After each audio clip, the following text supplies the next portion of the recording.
Hello friends, I Pooja. Welcome to my channel. हम word power media के root words को cover कर रहे थे। So next root words we have the very first is psyche. इसका मतलब होता है माइंड। नेक्स्ट इज ग्राफ, इसका मतलब होता है राइटिंग। नेक्स्ट इज ऑर्थो, इसका मतलब होता है स्ट्रेट। नेक्स्ट इज ओडोंटोस, इसका मतलब होता है टूथ। नेक्स्ट इज ऑप्टो, इसका मतलब होता है आई। नेक्स्ट इज मेट्रोन, इसका मतलब होता है मेजर। नेक्स्ट इज ओस्टो, इसका मतलब होता है बोन। नेक्स्ट इज चीरो, इसका मतलब होता है हैंड। नेक्स्ट इज पेडिस या पोडिस, इसका मतलब होता है फुट। नेक्स्ट इज ग्राफ, इसका मतलब होता है राइटिंग। नेक्स्ट इज गीरिया, इसका मतलब होता है old age. So friends, mainly जो रूट वर्ड्स आज हमने करे हैं वो हम अपनी लास्ट क्लासेस में कवर कर चुके हैं। हमने एक दो ही रूट वर्ड न्यू देखा है।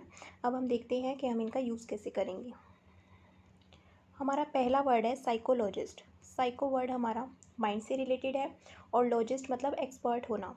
तो इसका मतलब क्या हो गया? Expert of human behaviour.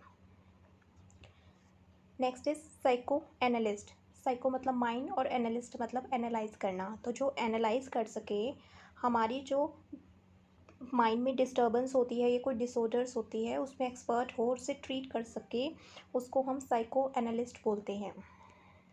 Next word is orthodontist. Ortho word हमारा टीथ से रिलेटेड है और डेंटिस्ट जो उसका काम करता है।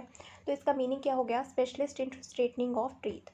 आप टीथ में मेनली क्या काम करोगे? उसको स्ट्रेट करने का ही मेनली काम होता है। तो उससे जो डील करेगा उसमें जो स्पेशलिस्ट होगा वो हो गया orthodontist. Next word is optometrist. Opto मतलब आई और मेट्रोन मतलब मेज़र करना। तो आई की क्या मेज़र होती है? विज़न, कि आप कितनी दूरी तक देख सकते हैं। और अगर कोई प्रॉब्लम होती है तो आपको ग्लासेस भी बताए जाते हैं कि आप कौन सा ग्लासेस यूज़ करें। तो इसका मतलब क्या हो गया? Measure vision and prescribe types of glasses. Next word is osteopath. Osteo word हमारा बोन से रिलेटेड है और पाथ मतलब राइट डायरेक्शन में होना। तो इसका मतलब हो गया specialist in treating illness may be caused by displace bone on nerves and blood vessels by massaging. मतलब मसाज करके जो हमारी बोन्स होती हैं उनकी जितनी भी प्रॉब्लम्स होती हैं या ब्लड वेसल्स हो गई उनको ख़त्म कर दिया जाए, उसमें जो एक्सपर्ट होगा उसको हम क्या बोलेंगे? Osteopath. Next word is chiropractor. Chiro मतलब हमारा था हैंड और इसका मतलब क्या हो गया? वो treat illness caused by bone in the spine of hand.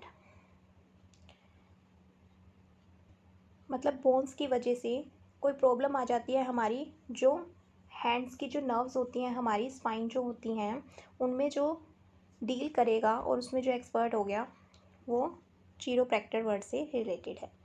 Next is chiropodist. Chiro मतलब हैंड होता है और पॉडिस मतलब फुट। तो इसका मतलब क्या हो गया? वो treat minor problem of foot by hands. मतलब जो भी हमारी पैरों की छोटे से छोटी प्रॉब्लम भी हो गई उससे जो डील करें हाथों से उसको हम चीरोपॉडिस्ट बोलते हैं। Next word is graphologist.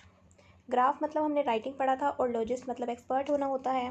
तो इसका मतलब क्या हो गया? कि जो स्पेशलिस्ट हो हैंड राइटिंग में और एनालाइज कर सके हैंड राइटिंग को, हैंड राइटिंग से है जो एनालाइज कर सके और जो स्पेशलिस्ट हो हैंड राइटिंग में, that word is related to graphologist. Next word is gerontologist. तो गिरोन जो वर्ड है ये हमारा ऑल पीपल से रिलेटेड है और लॉजिस्ट मतलब एक्सपर्ट होना। तो वह डॉक्टर से रिलेटेड हो गया। कौन एक्सपर्ट होएगा? डॉक्टर ही तो होंगे इस चीज़ में। तो जो ओल्ड पीपल के डॉक्टर होते हैं उससे ये वर्ड रिलेटेड हो गया। आई होप आपको सारे वर्ड्स क्लियर हुए होंगे। अगर कोई भी प्रॉब्लम है तो आप मुझसे कमेंट सेक्शन में पूछ सकते हैं। Thank you and bye bye.